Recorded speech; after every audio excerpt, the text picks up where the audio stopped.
إذا ما اعترى القلب ظلم الهموم، إذا ما طغى الروح ليل الوجوه، وهاجت شجوني وعم الظلام، وأضمت بأرجاء قلبي السموم، وهاجت شجوني وعم الظلام، وأضمت بأرجاء قلبي السموم، هرعت إلى رب هذا الوجود لأشكو جروحي ومر الهموم، وأبدى صلاتي بصوت نحيب، فيذريف دمعي بحب كتوم، وأركع أحكي قدوم الضباب على القلب والحزن حولي يحوم، وأبدى صلاتي بصوت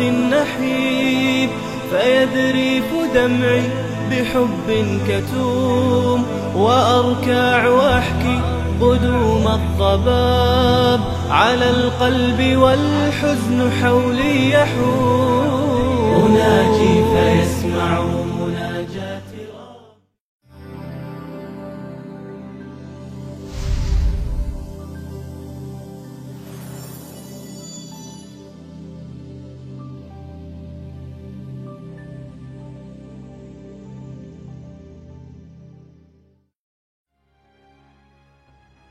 Evlilik kader midir sorusu çok garip bir sorudur.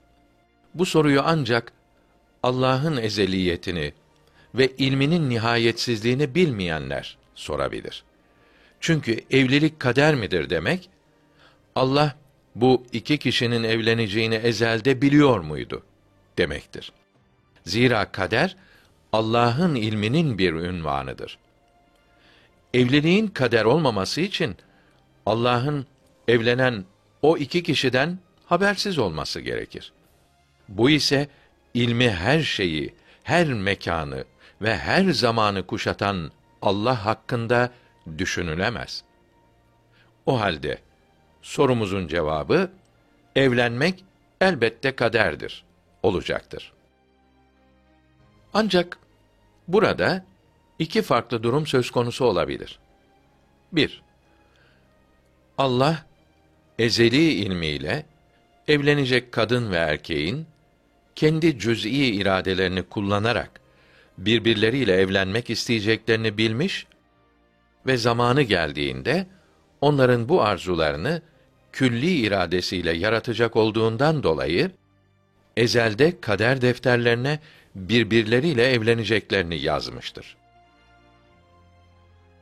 İlim maluma tabidir kaidesiyle bu yazı onların arzu ve iradelerine tabidir. Yani kader defterinde şunlar birbiriyle evlensin değil, şunlar birbiriyle evlenecek diye yazılmıştır. Elbette böyle bir yazı insanı zorlayıcı değildir. 2.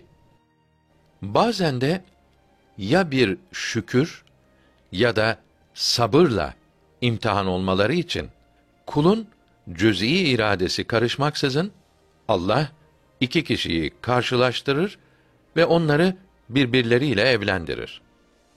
Eğer bu evlilik güzel bir evlilik olmuşsa bu kadın ve erkekten şükrün istenildiği bir nimettir.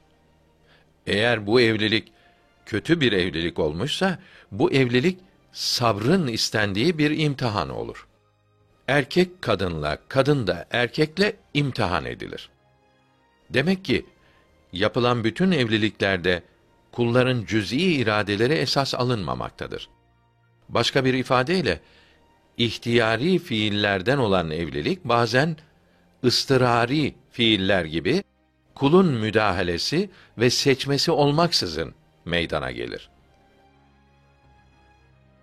O halde şu hükümleri birer kaide olarak bilmeliyiz. 1.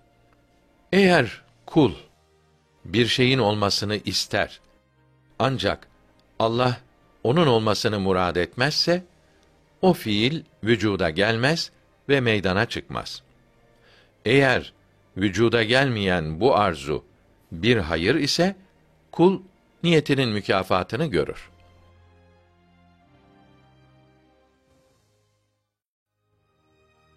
İki, eğer kul bir şeyin olmasını ister, Allah da onun olmasını murad ederse, o fiil vücuda gelir ve yaratılır. Bu fiilin yaratılmasına kulun cüz'i iradesi sebep olduğundan dolayı, kul bu fiilinden mes'uldür. Hayırlı bir işse mükafat, kötü bir işse ceza görür.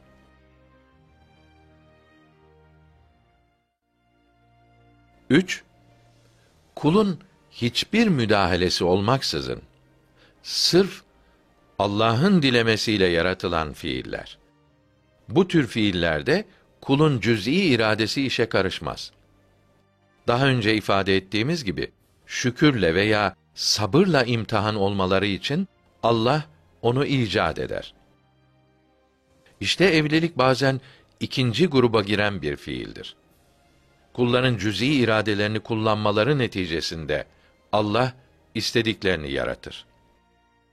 Bazense üçüncü gruba giren bir fiil olur. Allah kullarının iradelerini karıştırmaksızın onları birbirleriyle evlendirir. Ancak her iki durumda da evlilik kaderdir ve Allah'ın ezeli takdiridir.